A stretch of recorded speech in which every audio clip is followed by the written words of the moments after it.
All right, it's the Savage Nation. We're all asking why Obama is silent on the interracial violence in America, why he's silent on the killing and the killing of Christians in Egypt. And an article came out the other day in WorldNet Daily saying Obama's brother linked to Muslim Brotherhood. Report says Malik directs radical Islamic movement's investments. And it's a report based upon reports by Walid Shoebat, who says that he read a speech in Arabic on Egyptian television. Joining us now is Walid Shoebat, former Muslim Brotherhood member, former PLO member, now a peace activist. He wrote a book called The Case for Islamophobia. Walid, welcome back to the Savage Nation. This is a very serious... Thank you for having me. Thank you, Walid. In a news report on Egyptian television of a Gabali speech translated by researcher Walid Shoebat, a former PLO organization operative, Gabali said she would like to inform the American people that their president's brother Obama is one of the architects of the major investments of the Muslim Brotherhood. Is that what she said? Yes. This is the former chancellor of the Constitutional Court of Egypt. And she's also the current advisor to the Constitutional Court of Egypt. She's not a small cookie. Her name is Tahani al-Jabali. She stated that the reason the United States cannot fight the international organization of the Muslim Brotherhood is because the brother of U.S. President Barack Obama is the architect of the investments for the international organization for the Muslim Brotherhood. Which brings us back to the issue we discussed on your show before, Malik Obama. She's possibly talking about Malik Obama. She didn't give the name, but she said this is a nugget for the American people, what they do not know. She wants to open the books in the courts. She is, addressing the issues that Americans do not understand. She says the American government will not stop us. We need to open the files and begin court sessions. The Obama administration cannot stop us. They're holding ground. In fact, it's not just in a speech she gave. It's in several interviews. She wants to open the files in Egypt to show how this government collaborated with the terrorists? Is that what you're saying? Absolutely. She's saying that the government collaborated with the terrorists. You look at Benghazi, things that you've never heard in this country. It's all over, circulates the Middle East. In the Benghazi case, even there is a docket number 3790 against Morsi for involvement with terrorism in Libya and Egypt. In fact, even the Libyan government states that Mohammed Morsi was involved in Benghazi. When you look at what the Americans are charging regarding Benghazi, there's only one Libyan, Khattala, a small fry. They're not addressing any of the Egyptian operatives. It was the case in Nasser City, terror cell, that was busted in Egypt, in which a Libyan was killed. His name, by Reuters, was linked to the case in Benghazi. But Walid, I believe every word you say, by the way, but what you're saying tonight is more shocking than anything you've ever said before. You are saying that Obama's half-brother, Malik Obama, is what, a member of the Muslim Brotherhood, or what? It's worse.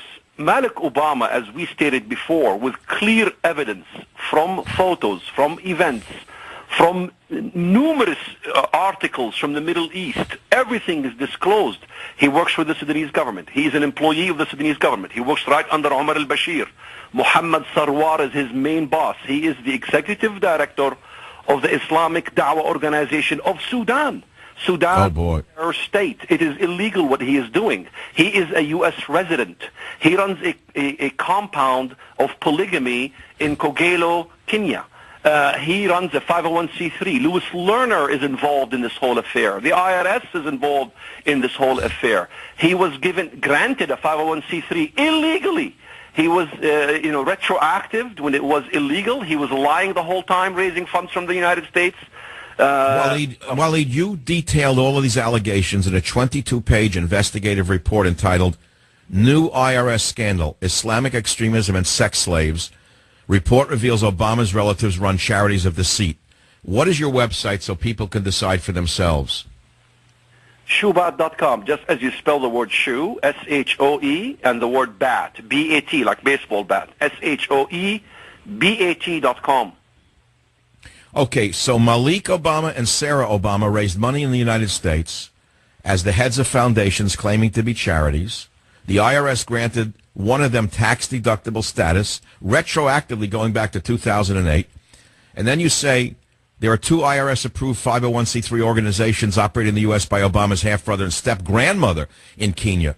But what does that have to do with the president? Remember, Jimmy Carter had a crazy brother, but you couldn't blame Jimmy Carter, as bad a president as he was, of being his brother. So should we say there's a linkage between the brothers? Well, first we have to prove the link between Obama and the IRS. However, the IRS is linked to Malik Obama and his operation. So there's no way to refute that involvement. How did the IRS scandal begin? It has to have been all these meetings with President Obama in which it was in closed doors to basically begin to attack the Tea Parties and all these other things. So that whole issue is involved. Hussein Obama, the president, is very close, tightly knit with the family. In fact, it's been revealed in Al Jazeera television in which his cousin, Musa Ismail Obama, clearly said the communication is from his uncle, Saeed Obama, and the family in Kogelo in Kenya. And then you have Saeed Obama and all this family are seen with the Wahhabists, are raising funds to the most virulent Wahhabi schools in Saudi Arabia, Al-Qura University. Hello, the Mama Sara Fund, his grandmother's fund, is going to recruit Wahhabi schools from Africa. Well, we know what madrasa is. This is madrasas. The number one terror madrasa in the world is Al-Qura University. It was founded by Muhammad Abdul Wahhab, the founder and the godfather of Wahhabism. We're talking about a serious issue here. We're talking about Sudan, and his brother Malik Obama is an employee of Sudan, executive director of the Islamic Dawah organization. You know, you have Omar al-Bashir wanted on 7 counts in the International Criminal Court, talking about Syria. Okay, but I hear you, and I don't deny it, but let's start from the top. Is Obama his brother's keeper? Are there legitimate links between the president and his renegade brother? Is it fair to draw conclusions about Obama from what his brother does or doesn't do?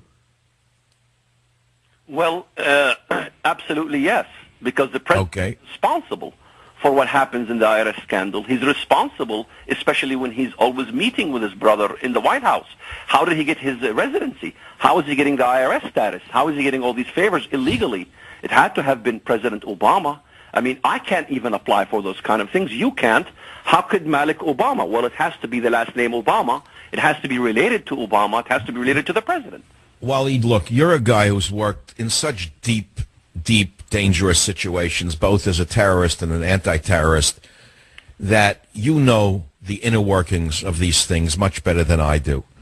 I'm simply kind of almost an ingenue when it comes to these things. I can only imagine what you've had to live through, but I do watch an awful lot of television. When I watch the TV show Homeland, have you ever seen that show about a former U.S. congressman who had been brainwashed and converted to Islam secretly and becomes a congressman, and he's really working for the other side? Are you implying that that's what we have here? Well, we have to look at Obama's allegiances. We have to look at what's happening. Americans need to see what's happening. Libya is gone, amok. You have Egypt with President Obama supporting the Muslim Brotherhood, going to Egypt and giving a historic speech in support even of the Muslim Brotherhood when he went there, wanting them to be part of the electorate process because it's part of democracy, We see the Syrian situation in which the Free Syrian Army are carrying out massacres. We see the situation in Egypt. The entire Middle East is in chaos. It is definitely Obama's full support to the Islamist cause. So Obama is supporting the Islamist cause in the Middle East. It's very obvious. He has a brother named George Obama. He doesn't even care about George Obama.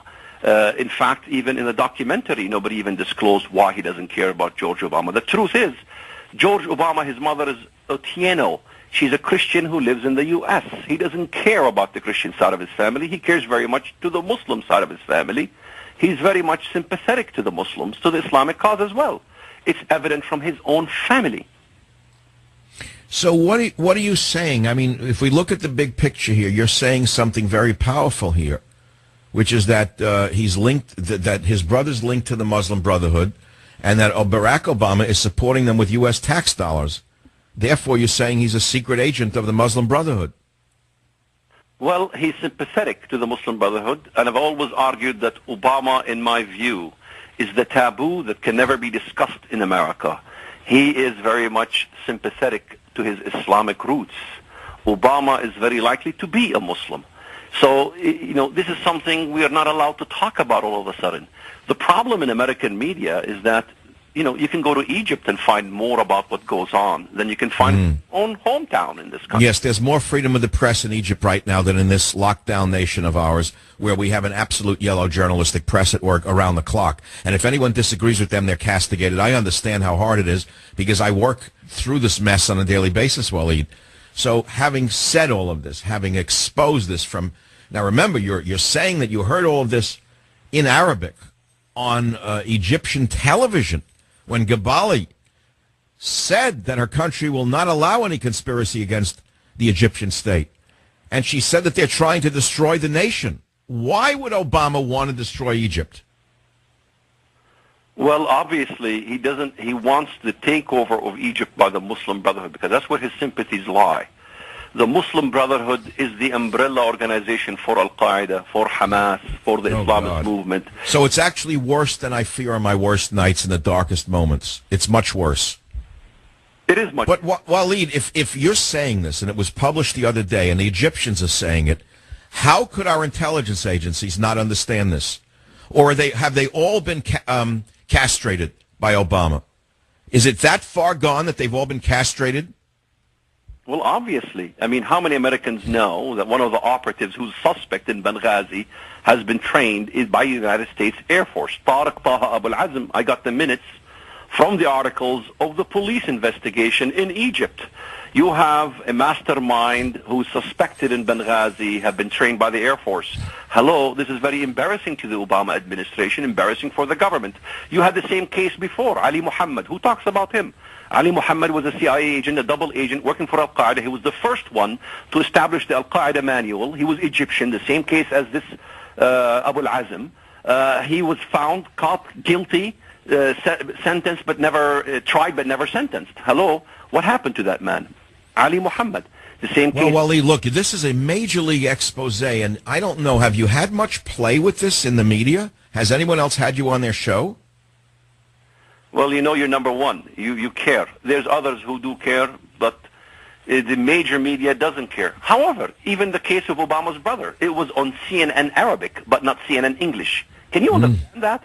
CNN the Arabic talks about Obama's brother being linked to the Muslim Brotherhood, but CNN in English never mentions a word about it. So the media is controlled by the liberals, by the institution. They make us pay attention to what is happening in Syria so we can forget about what's happening in Egypt and in Benghazi. If Obama really cares about slaughter in Syria, why doesn't he care about the genocide in Sudan? There is a much bigger genocide in Sudan. Well, that's another topic, and I'd like to, when we come back from the break, Waleed, ask you your opinion on the alleged gas attack in Syria, whether it actually occurred, whether it's staged, and who actually may have released the gas, because I have no way to believe either side there. They're both so terrible. I'll be right back. We're speaking with Waleed Shoebat, former PLO member, former Muslim Brotherhood member, now a peace activist. His book is The Case for Islamophobia. His website is shoebat.com. I'll be right back. Join the Savage Nation. Swinging into the last phase, the last segment of the hour here on the Savage Nation. We're dealing with a very serious allegation from a very serious man. Obama's brother linked to Muslim Brotherhood. Report says Malik directs radical Islamic movement's investments. It was in the WorldNet Daily the other day. I'll read the two paragraphs, then we'll go back to Waleed Shoebat. President Obama's half-brother in Kenya could cause the White House more headaches over new evidence linking him to the Muslim Brotherhood in Egypt and establishing that controversial IRS supervisor Lois Lerner signed his tax-exempt approval letter. Malik Obama's oversight of the Muslim Brotherhood's international investments is one reason for the Obama administration's support of the Muslim Brotherhood, according to an Egyptian report citing the vice president of the Supreme Constitutional Court of Egypt, Tahani al-Gabali. Waleed Shoebat, welcome back to the Savage Nation. Thank you. Nothing has come of this article. It was written by the very bright Jerome R. Corsi on WorldNet Daily. They quote you, where they say that you listened to the Gabali speech in Arabic from Egypt, and she was vehement and adamant that the president's brother is one of the architects of the major investments of the Muslim Brotherhood. So what happens now if no one's paying attention? Well, what happens now is as usual. It's always redirecting the attention of the American people to something else. Now we are into Syria. Okay, so is this gas attack a fake? Is it a fake event, or is it real? Which event? The alleged gassing of the civilians in Syria, are those real corpses? Were they staged, and who did it? Well, it's difficult to tell in this case. We have to wait. But let me bring the previous case. What happened to the previous case? I've examined even videos that we obtained. Americans don't even see these things. How the Free Syrian Army were able to have weapons cache of Scuds, tanks, SAM-7 rockets, all on video. In fact, even firing Scuds on video, and even having chemical rockets on video. Hello, it is easy for the Free Syrian Army to stage. The Khan al-Assad situation was proven to be a fraud. It was proven to be false. If it is true that in the previous event, the chemical attack came from Bashar al-Assad's army, why is it that in every single testimony from the victims themselves, it showed that it was the Free Syrian Army that lobbed that? How would that be strategically smart for Bashar al-Assad to be carrying out a chemical warfare in Syria when he knows it's exactly what the other side is looking for? So not only that, but why would he carry it out the very week that the UN inspectors are on the ground? It makes no sense to me. It absolutely makes no sense. It absolutely also makes no sense to me that Mohammed Morsi would be asking for the blind sheikh just days before Benghazi attack and right after the Benghazi attack. How does that fit strategically from a head of state of Egypt to be asking for the blind sheikh after Americans were killed in Benghazi? The Middle East doesn't make much sense, but we have to look at the source. Mohammed Morsi is an Islamist. Bashar al-Assad is not an Islamist. It doesn't serve him to do this kind of thing. The Christian community in Syria loves Bashar al-Assad. The people love Bashar al-Assad. The Russians love Putin. It's in America that we have the problem. We don't love Barack Hussein Obama. We can't stand him. He is on the side of the enemy. It behooves me that these days I'm looking towards Russia. I'm looking towards Putin. I'm looking towards Bashar al-Assad. And I lost every single hope that is left in my soul to trust this government that I'm living under. Unbelievable. I can't add to that, nor can I subtract from that. I know that you speak a very complicated Arabic. You speak English. How many other languages, Waleed, do you speak? Just English and Arabic. Just English and Arabic. Well, I know that you choose your words very carefully, and I would think that if we translated what you just said, there's an entire declaration in that statement. What is so heavy on my heart right now and what's pregnant in my mind is where the hell are the Republicans in all of this?